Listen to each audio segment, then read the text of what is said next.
Hi everyone. Okay, so this is what I am currently working on right now, and it is still part of the Studio Calico Sugar Rush creative team member gallery. This one is by Lisa Truesdell, and it is, like I said, it's an old scrapbook page, but the background is gray and it has some tone-on-tone gray stars here, and then I don't know if that's a 4x6, but just a large, just a one photo page layout. And then this is a strip of those pink hearts. I can't remember what brand that paper is, but this is where I've gotten so far. And I didn't get to film this process just because I did it over the course of a couple of days. So I used the Studio Calico Sunburst mask here, so like this, in the corner here, and I misted it with the Mr. Huey's like white. It's awful. I probably only had a little bit left, and after spritzing it after a little bit, I just threw the bottle away because I think it was done. So, and as you can see, I didn't clean this.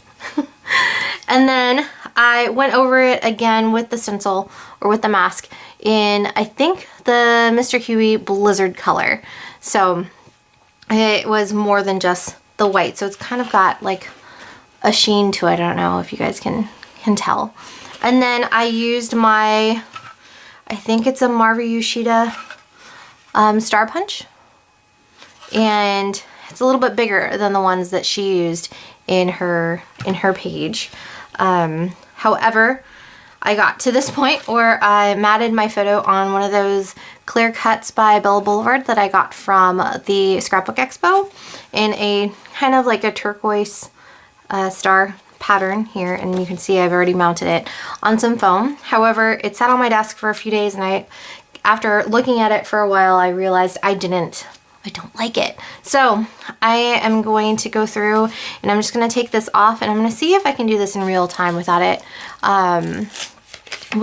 going too long, since it is a really simple page. I've already pulled a couple of things, not from the scrapbooking kit, just a couple of things, because it was very tone on tone, and I kind of wanted to keep it like that.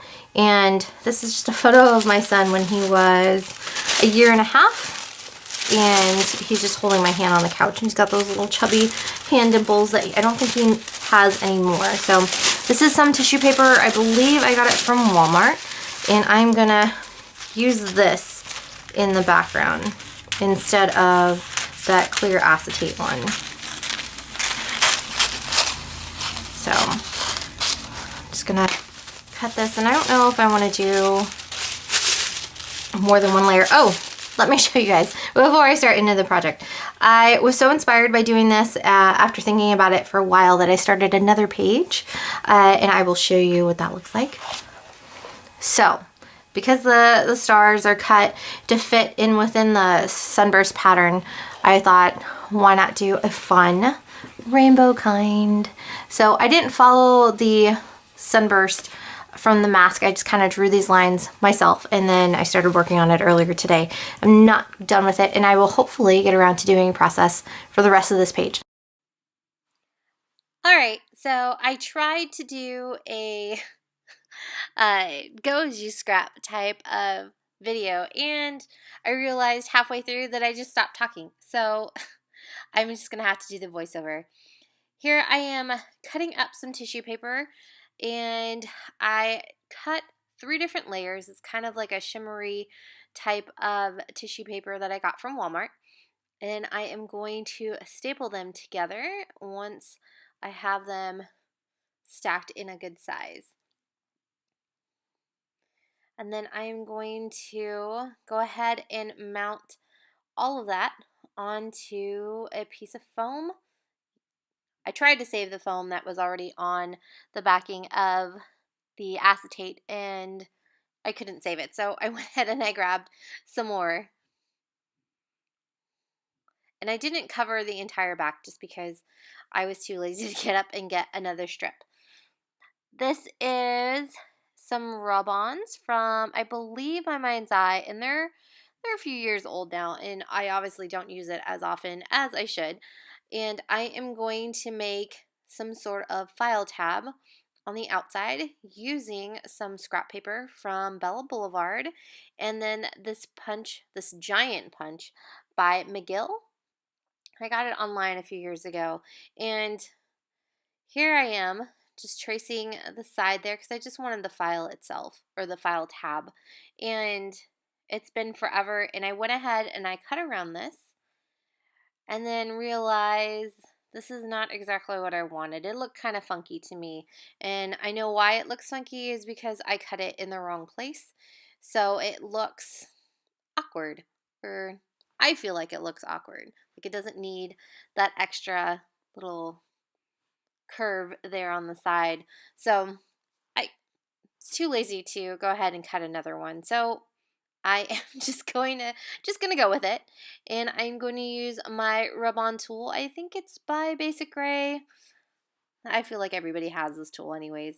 But I'm gonna go ahead and rub that on the paper. And since they are a little bit older, it does take a little bit extra to rub them on, but it actually worked out. So that is going to be my title. I'm just going to stick it out to the side there and shorten it just a little bit. And I think I want to say this is the only pattern paper I believe that I have on the page, and it wasn't a paper from the kit. It was just something from my stash.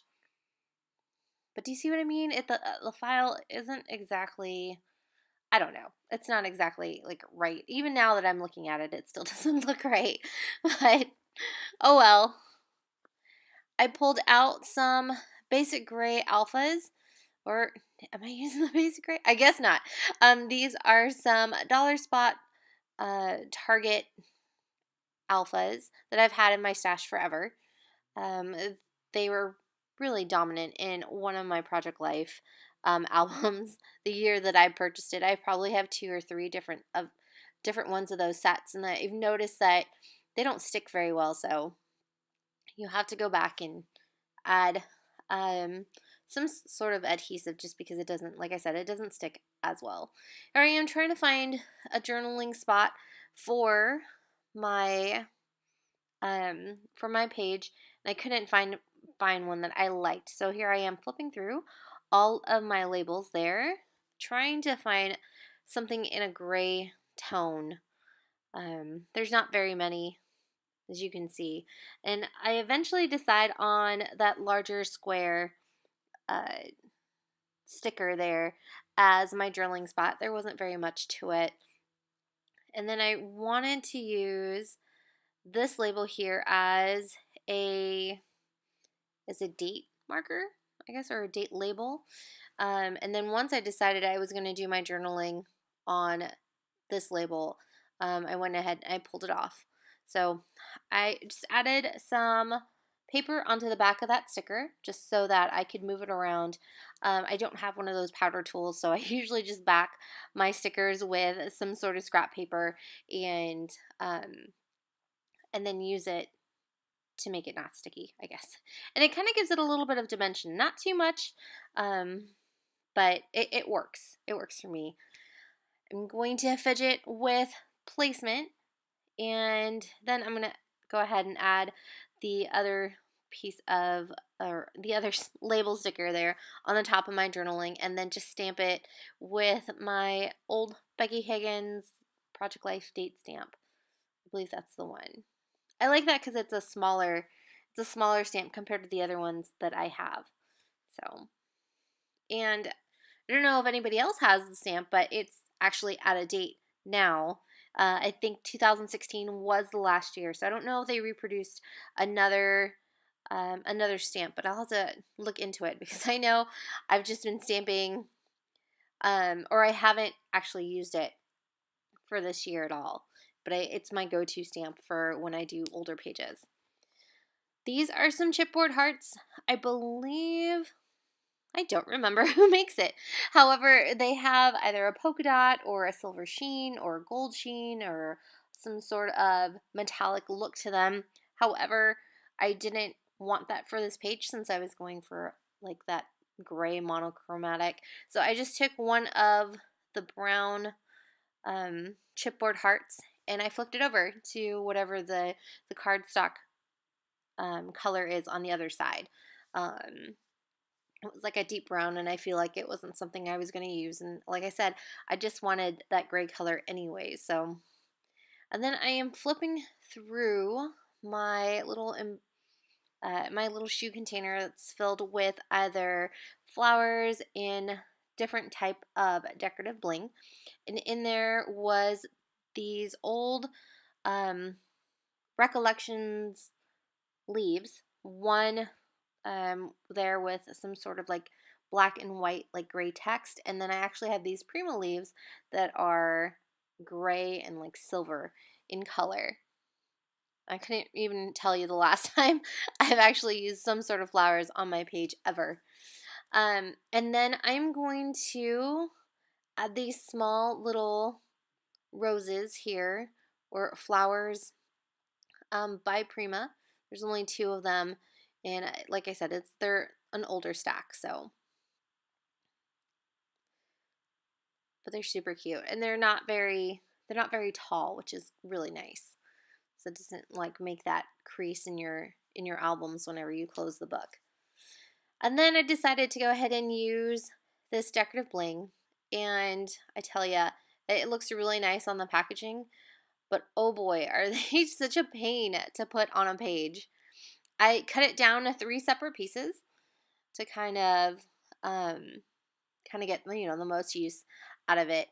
But I feel like I spent most of my time actually going through and trying to get the shape exactly like it should be when it was on the acetate, and I don't think I do a very good job. I try.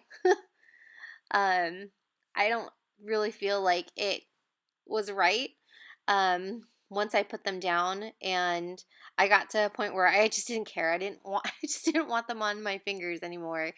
Um, but it looks really nice on the acetate. I just can never figure out how to twirl it to where it doesn't look like I forced it. If that makes any difference. Like it actually flows onto the page instead of me purposefully mounting it there. See, like yes, I fidget with these for a long time. And then after I'm done with this third one, I think I'm done after this. So I hope you guys enjoyed. Thank you guys so much for watching, and I will talk to you next time. As I still fidget with this. All right, I'm done. Thank you guys. Bye.